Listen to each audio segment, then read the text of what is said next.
everyone.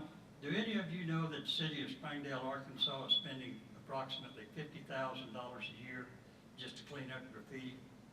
Yes, that's right, $50,000 a year on salary and benefits for one full-time city employee to do nothing but clean up graffiti. As many of you know, I was an owner-operator of a long-haul truck for several years. But what many of you may not know is that my truck was vandalized with graffiti several years ago in California.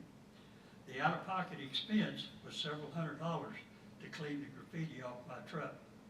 Graffiti is a crime against private and public property rights of members of the community and can best be confronted by community awareness and involvement. My presentation today will attempt to show that graffiti is considered a vandalism crime in Springdale, Arkansas, that community members should reject and respond to acts of vandalism, that graffiti is harmful to the community, and that there are varying reasons why graffiti may be present in a community. There are many types of graffiti evident in most communities today, and two of these types are tagger graffiti and gang graffiti. According to Mr. Bob White, writing in the current issues of Criminal Justice, tagger graffiti is most often linked with graffiti art, and an emphasis is being placed in as many places as possible, while gang graffiti is not simply about establishing a presence, but claiming a territory.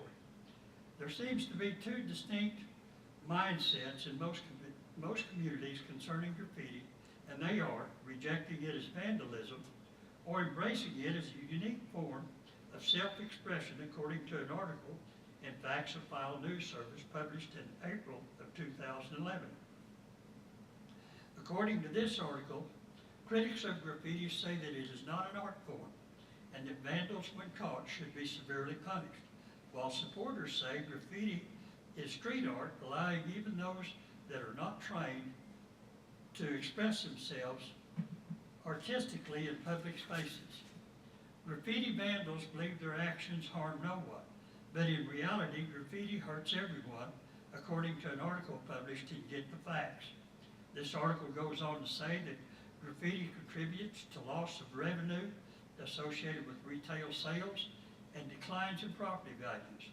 Where graffiti is tolerated, people may feel more serious crimes may also go unchallenged.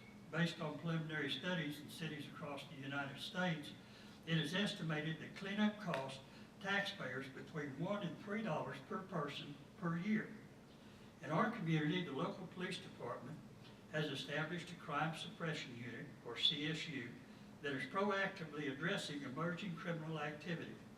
On their webpage, the CSU states one of the first indications that gangs are being formed in the community is the appearance of graffiti.